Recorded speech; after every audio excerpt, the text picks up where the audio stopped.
This is going to be sort of covering some of the history, which I haven't actually really covered in any detail. And I found a really good article which sort of illustrates this. So I'll just go through it I think you'll find it interesting as well. Let me just share the screen.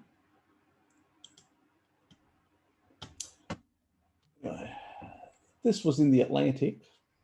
This was back in April the 27th, 2012. And it was an article on how vegetable oils replaced animal fats in the American diet. This excerpt from the Happiness Diet discover how Procter Gamble convinced people to forgo butter, lard for cheaper factory-made oils loaded with trans fats.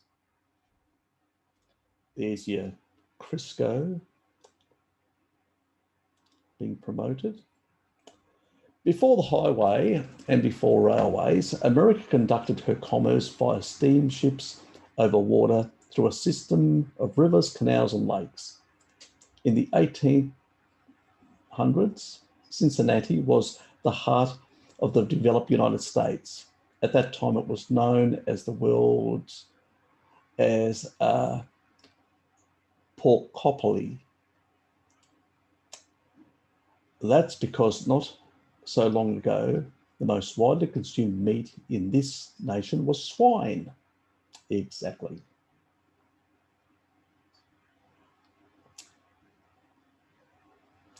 It was before refrigeration. The biggest enemy of the 19th century butchers was spoilage. Eating cow didn't make a whole lot of sense. Distributing the meat of a freshly killed 1,500-pound animal before it went bad was difficult without roads and temperature-controlled trains. But pigs are fatty, which makes them excellent for salt curing because they don't lose flavor. That's an important point. Well, I've actually mentioned in the past how before refrigeration, a lot of meats like fish and a number of meats were heavily salted. In the United States at the time, the most favorite meat was not beef, was not lamb, but it was pork. Beyond the butter and the dairy, which was a very highly consumed in that time in the 19th century, pork was basically king of all. I know today, even in parts of the low carb community and the paleo community, and the, even the carnivore community to some extent, pork is highly demonized still to this day, which is unfortunate. But, I would say to you North Americans who were very robust, strong individuals at the time of the 19th century, and definitely demonstrated that sort of that level of, performance even in the First World War. Men from America were big, strong, well-fed, and that's important, basically on dairy and lard and pig and swine. Yes, so don't you forget it. So let me continue. Cincinnati is on Ohio River, which flows to the Mississippi River, which leads to an ever-important port of New Orleans.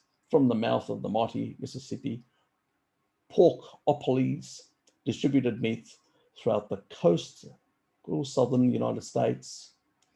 The byproducts of pork production meant that the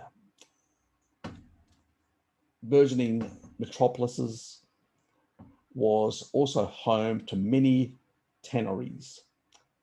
boot makers and upholsterers. Obviously, the the skins and and stuff like that. A lot of the leather goods. Animal fats were hot commodities as they were rendered and molded into soap and candles. Yes, that's what they used originally, animal fats, for those sort of things. Breaking down pigs was a highly efficient process known as the disassembling line, an idea that would later be reverse engineered by Henry Ford to produce automobiles. So now you know where Henry Ford got his inspiration for the assembly line and how to, do the reverse, where they were breaking down the different parts. He was basically assembling the different parts. He did it in a reverse order, but those sort of elements were there. One other thing that I did want to point out, 19th century US, when we talk about things like cardiovascular disease, cancer, strokes,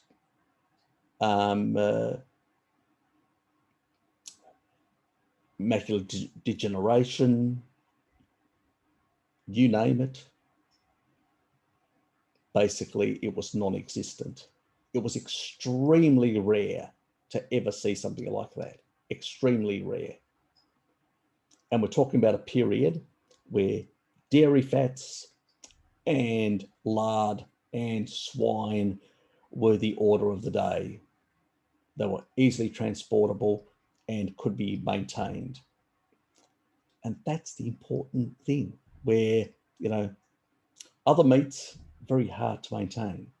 Fish, again, a lot of seafood. The United States consume a lot of seafood. And I actually say to the Americans, your diet isn't beef. Your original diet is swine and seafood, largely. Beef and lamb and others and goat and stuff like that was a secondary meat, because it was primarily, you would get most of those type of meats in areas where it was a sort of a prized commodity. It was an expensive type of meat. Basically it was produced out in cattle ranches around the country, in sort of rural areas. So it took time to basically transport them. So the transportation costs and all that meant that it was basically a product that primarily the wealthier enjoyed at the time. So the majority of the population consumed pretty much swine, fowl, lard as their primary fat, butter, and a number of the dairy products that derive from that. Anyway, let's move on. A major economic depression in 1870 caused two important citizens of Porkopolis to join forces in order to cut costs and survive the bear market. They formed a company that would eventually be responsible for the greatest dietary shift in our country's history. William Procter bought his candle making business to the States after fire destroyed his business in England. James Gamble fled Ireland during the Great Potato Famine and became a soap manufacturer. In a twist of fate, the two men happened to marry sisters in Cincinnati. Together, the brothers-in-law formed Procter Gamble, a soap and candle manufacturing operation. At the time, the soap was sold in huge wheels that were sliced into custom-sized portions at general stores. Procter & Gamble decided to take a chance by mass-producing individual wrapped bars of soap. To pull this off, the brother-in-law needed to drastically reduce the price of their raw ingredients, which meant finding a replacement for expensive animal fats. They settled on a mix of palm and coconut oil and created the first soap that floated in water. A handy invention when clothes and dishes alike were washed in a shabzi basin, which is basically a dirty basin. Hard pressed to come up with a name for this new product, Procter looked to the Bible for inspiration and found in Psalm 45:8, all shine garments smell of myrrh and aloe and cassia out of the ivory palaces. Thereby they have made thee glad. And the word ivory was trademarked, and in short order, Americans all over the country were known for the purity of this soap. So as you can see, they used the religious component, to sort of promote their first plant-based oils, derivative soaps. So at the time, palm oil and the tropical and coconut oil, tropical oils, not a problem, in that regard. Okay, oddly enough, the company, to thank for the fact that American now eat so much vegetable oil, has never produced much in the way of food. Thanks to Procter Gamble, the United States boosted the production of waste product of cotton farming, cottonseed. To ensure a steady, cheap supply for soap production, the company formed a subsidiary in 1902 called Bucky Cotton Oil Co. Before processing cotton oil in a cloudy red and bitter to taste because of the natural phytochemical called gossypol. An interesting remark here. It's used today in China as male birth control, basically castration, and is toxic to most animals, causing dangerous spikes in the body's potassium levels. And we know very high potassium can kill you. Organ damage and paralysis. Wonderful. Yes. Take that and see your balls drop off. Is that I'm just kidding. You know what I mean. An issue of popular science from the era sums up the evolution of cotton seed nicely. What the garbage in 1860 was fertilized in 1870, cattle feed in 1880, and the table food for many things else in 1980. In 1890. God, give me dates wrong. But it entered the food supply slowly. It wasn't until a new food processing invention of hydrogenation that cottonseed oil found its way into the kitchens of Americans' restaurants and homes. And that's important, until the technology of hydrogenation was invented, basically it was just shit, foul, you couldn't sell it. But, it was used for, other purposes, cattle feed and all sorts of bloody things that they could come up with. Soap was the primary use of it at the time. But at the same time, you have to remember that a lot of these oils that were derived from plants were also used as lubricants, for buggies and, for their horse and carts. So all the lubricants that were used in those and all that. And so eventually in the early part of the 20th century, they started being replaced and supplanted by, fossil fuels. Crude oil, was discovered in many parts of the United States in the late 19th century, early 20th century. And, pretty much, these people had this gluttony of product they had to find a market for. And, and eventually, through the invention of hydrogenation, they were able to find that market. So very important. Edwin Kauser, a German chemist, wrote to Procter Gamble on October 18, 1907 about a new chemical process that could create a solid fat from a liquid. The company's researchers had been interested in producing a solid form of cottonseed oil for years. Kaiser described his new process as of the greatest possible importance to soap manufacturers. The company purchased US rights to the patent and created a lab on the Procter Gamble campus known as Ivorydale to experiment with the new technology. Soon the company's scientists produced a new creamy, pearly white substance out of cottonseed oil. It looked a lot like the most popular cooking fat of the day, lard. Before long, Procter & Gamble sold this new substance, known today as hydrogenated vegetable oil, to home cooks as a replacement for animal fats. So you can see very early, and it explains why in 1920 we have, something like,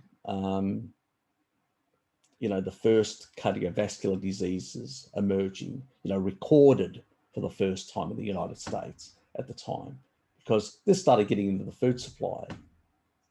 But in small amounts, people were still using lard, they were still using a lot of other things that, they still hadn't got to the level of production that, we were required.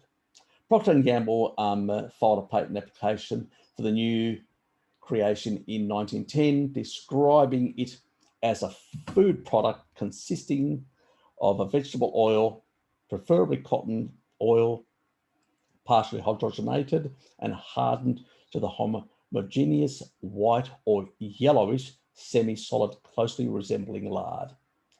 Now, they actually use this yellowy format later on, also to use this shortening as a butter substitute. So they increased the amount of content of the colouring so it would mimic butter, but it was cheaper. They came up with the name Crisco, which they thought conjured up crispiness, freshness, and cleanliness. And that's how they promoted it. They said, well, animal fat's smelly, they're not as fresh, and, you get the same crispiness, from our product. You don't need the animal fats.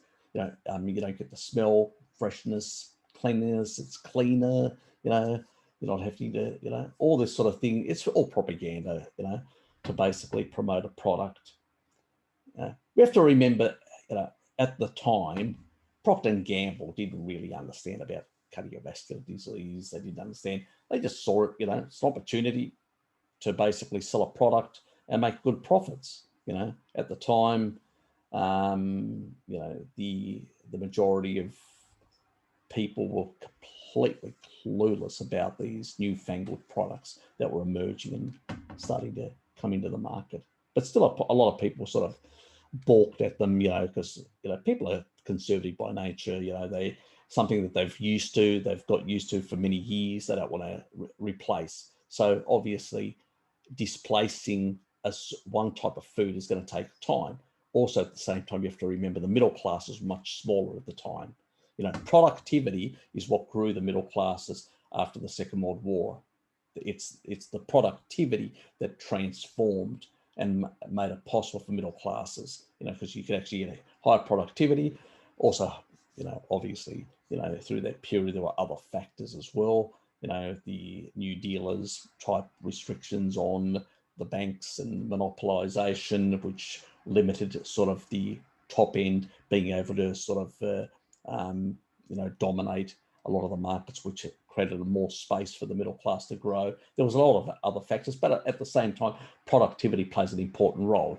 You need to have a certain level of productivity to basically allow a society to move into the middle classes. At the time, still, the majority of the people were in, either poor or basically, low, working class, just slightly above the poor, so we're not talking about a lot of wealth. And so these sort of foods became more fashionable amongst the middle class. Sugar products as well, because they were at the same time emerged in that era where, the processing of being able to extract sugar from cane sugar. That's why at the time, the United States had access either some domestic production, but also from Cuba, large proportion of sugar that was coming in. Obviously, because it was coming in from overseas, it was expensive. And so it was only affordable amongst the middle class and the upper class. And that is why they were the ones exposed earliest to both these products and also showed it was these wealthier people that actually first started becoming sick, started acquiring some of these diseases. Obviously, they weren't consuming large amounts at the time, so it was a slow thing. But that's where the majority of these sort of new type diseases, which we call diseases of civilization, as in 1930 and 40, they were coined like that.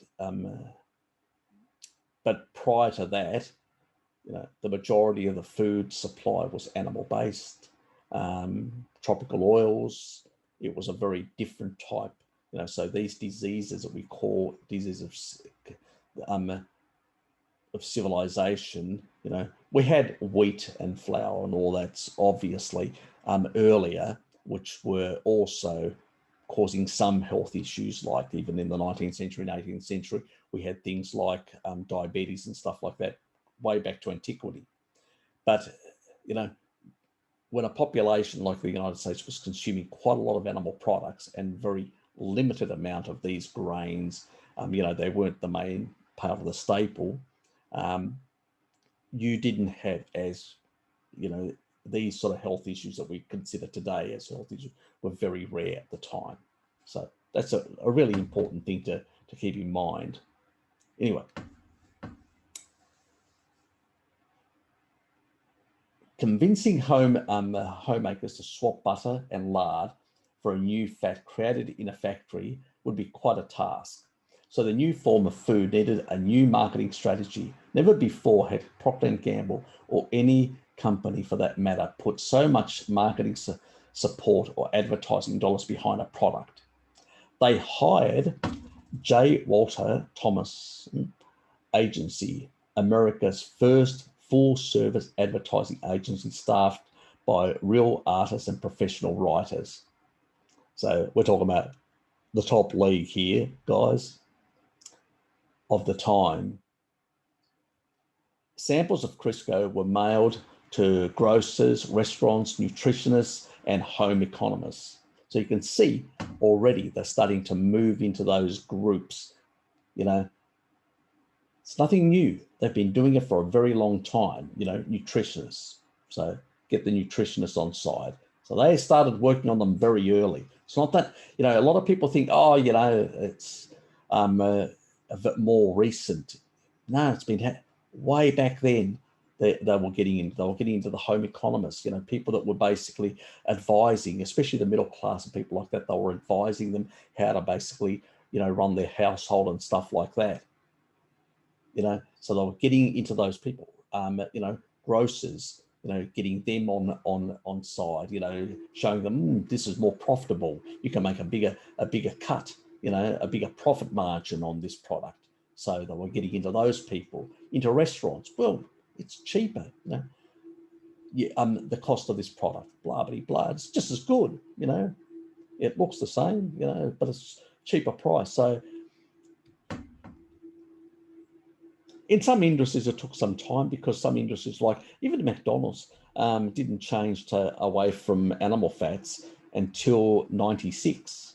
So they were still using a lot of animal fats, some tropical oils and stuff like that, up until 96. So, they were sort of combining and adulterating, obviously, but they wanted the flavor, But eventually, when there was a lot of pressure on them to basically drop the animal fats because of the, the craziness of the 80s and 90s of the low fat craze at the time, they were fearful that they would lose market share, so they switched to these oils, to these trans fats, to these hydrogenated oils, and now they've switched to, because we've moved away from trans fats, they've switched to this garbage, even more problematic oils, that they're not even, at least they were stable when they were hydrogenated. Yes, they did cause, if they incorporated in the cells, they did cause signaling problems, but these ones just cause rancid oxidation, rancid aldehyde levels, beyond a joke. So they're far more dangerous. Now, moving away from trans fats, the current fats are even worse. So it's bad. Let's put it that way. Anyway, let's get back to this. 8 alternative marketing strategies were tested in different cities and their impacts calculated and compared. Donuts were fried in Crisco and handed out in the street. Women were who purchased a new industrial fat got a free cookbook of Crisco recipes. So you can see, though, they're pushing it, through the a whole lot of different marketing, sort of retail stores, all sorts of things. It opened with the line, "The culinary world is revising its entire cookbook on account of the advent of Crisco, a new, altogether different cooking fat." See, they're using the word fat, not oil, fat. Now they're using oil, then they used fat. Very important, because then we weren't into the low, people were consuming a lot of fat in the diet. And so you had to sell it to what the market was. So you can see, when people say, well, no, the market basically, that reflects the market. What they are reflected by calling the cooking fat and not a cooking oil tells you something, that the dominant, type of cooking medium was animal fats. It wasn't basically oils, not even tropical oils. So yes, they had a bit of a market, but they were, a sideshow. The dominant fat of the 19th century and early 20th century in the United States was animal fats. And that's why Americans were healthy and not sick. And, pretty much these diseases like cancer, cardiovascular disease, strokes, and macular degeneration were completely unknown or extremely rare. And that's important, when we look at these sort of things. Because when you don't have a historical perspective, you don't have an argument point. But when you do, you say, well, hold on, you were advertising it like that because that was the dominant thing. Now you're advertising like this because we've basically been manipulated, because we've consumed your nasty product for decades upon decades, getting sicker and sicker. Then you blame the animal fats to basically misdirect and get us on a low-fat diet with all these these seed oils, and pretty much make us even sicker, And so they had to change the name later on after the US, especially, as we moved into the 70s and onwards into the 80s and 90s, which was the low-fat craze period. Then they switched it and started calling it oils, a lot of these things, not fats. So really important to look back at history of the type of language people are using will tell you what was in the food environment. So when people argue, like the vegetards argue, they're all plant-based. Shit, crap, they were all plant-based back then. They consumed shitloads of fat. I mean, the United States consumed more dairy than even many parts of Europe.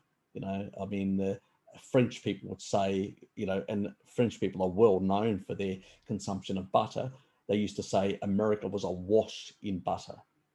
That should tell you everything about what the diet really was back then. Anyway, let's move on. Recipes for asparagus soup, baked salmon with Colbert sauce, and stuffed beets, curried cauliflower and tomato sandwiches, all called for 3 to 4 tablespoons of Crisco. So you can see they're pushing this sort of, from back then, they're trying to push this sort of plant narrative because, you know, it works for them in the long run. Anyway, health claims on food packaging were then unregulated, obviously.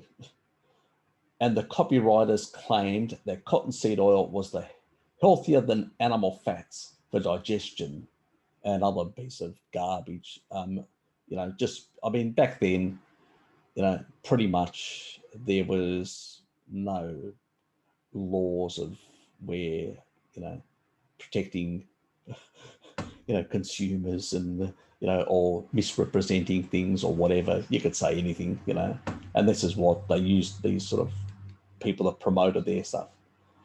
Advertisements in the Ladies' Home Journal encouraged homemakers to try the new fat and realize why its discovery will affect every family in America. You can see that they're actually getting into the middle class ladies. You know, Ladies' Home Journal was a very popular back then, you know. So whatever the middle class adopt, usually the lower classes want to aspire to adopt. And so they knew the avenue, affect these people to affect the rest of the society, you know, because people follow trends, trendsetters, you know, get the trendsetters and then the rest will follow. So, and get to the women, because the women primarily did the cooking up until very recent. So they knew the angle, they knew how to get into the homes, they get into different parts. So yes. Anyway, the unprecedented product rollout resulted in the sale of 2.6 million pounds of Crisco in 1912 and 60 million pounds just 4 years later. So you can see the explosion, you know, that happened.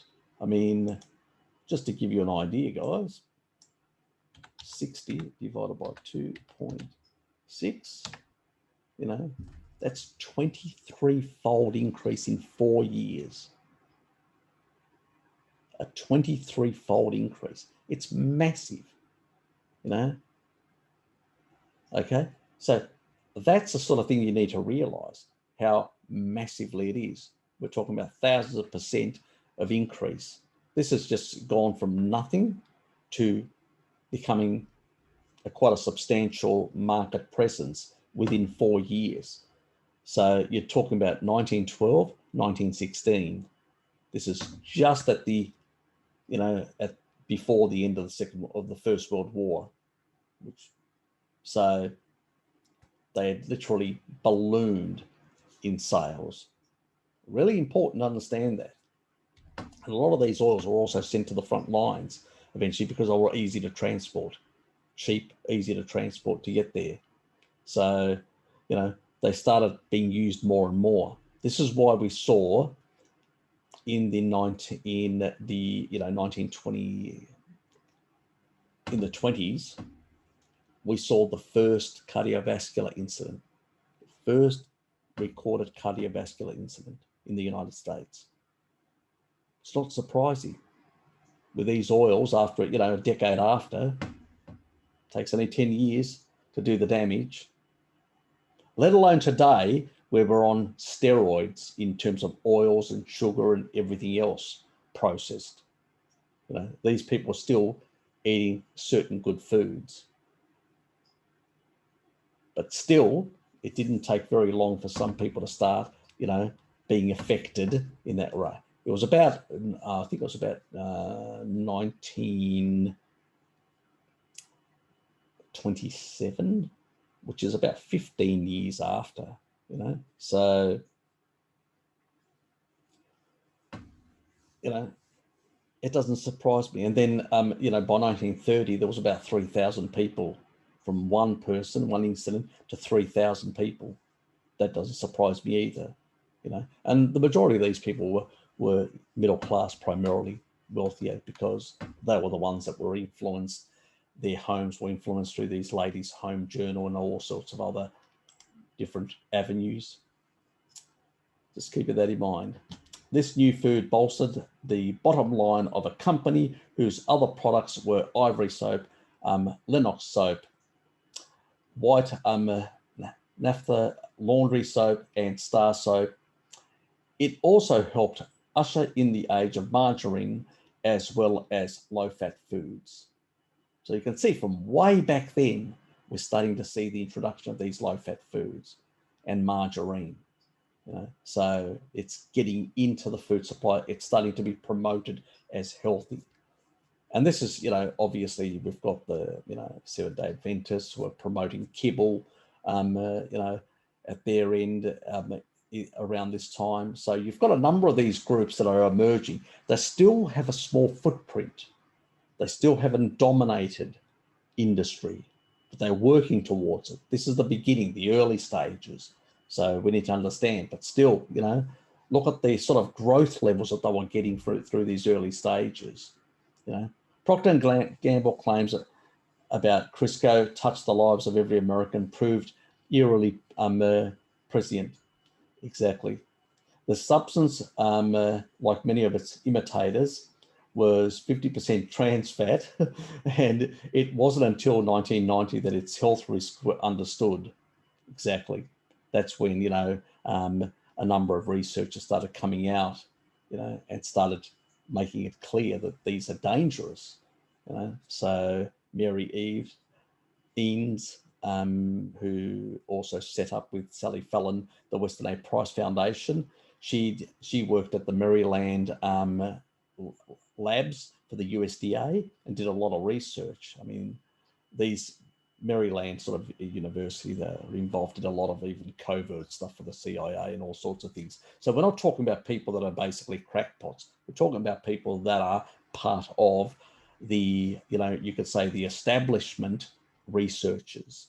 And she realized very quickly that, this stuff's dangerous.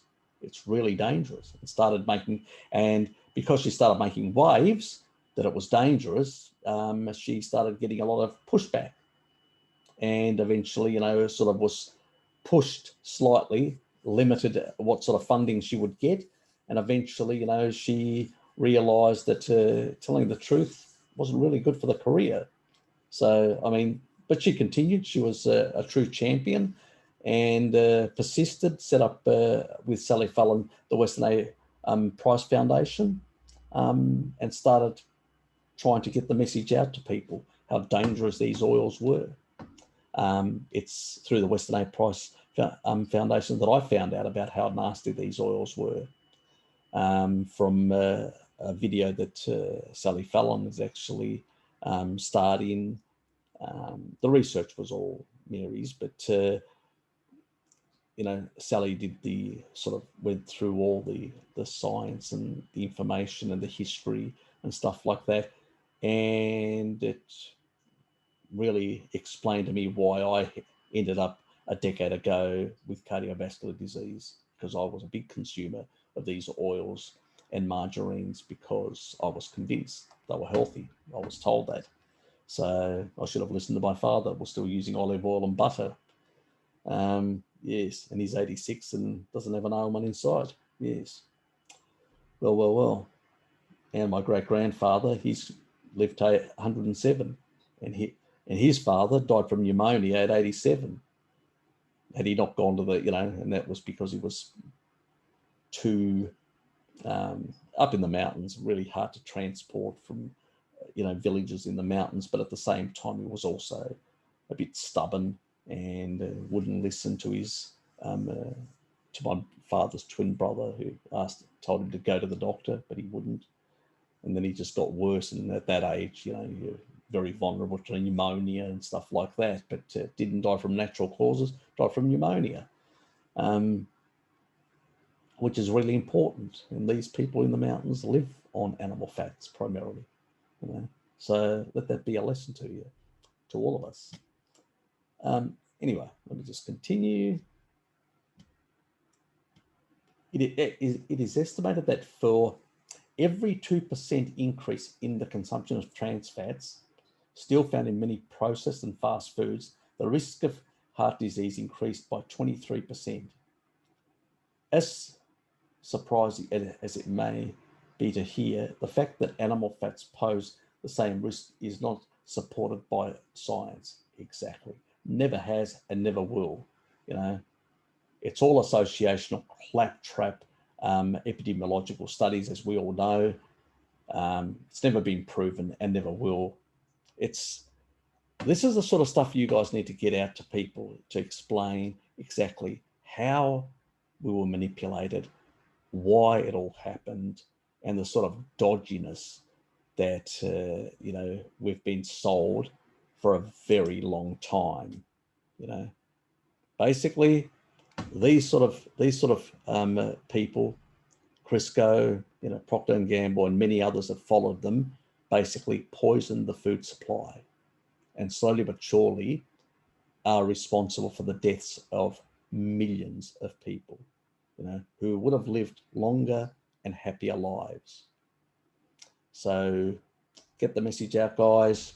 And the other thing is, take home message: do not fear any animal product, because we consumed plenty of pork, plenty of lard, and plenty of dairy in the past with no deleterious effects. It's only when we destroyed our health with refined crap that we basically, now suffer and have been forced into, extreme measures, in a sense, to do sort of carnivore type diets or low carb diets or stuff like that, which is traditionally what humans did in the past in that regard, but at a more, where we've cut a lot of things out because we're so wrecked, So my sort of approach is to do that. A carnivore diet is the ultimate in health, but some indiscretions here and there are okay. But that's if you've got your health together.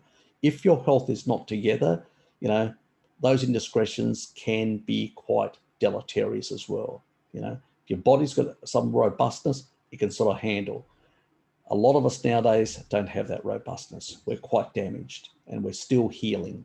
So, stick to the good stuff. That's animal fats, animal flesh, and you'll be better for it. Anyway, see yous.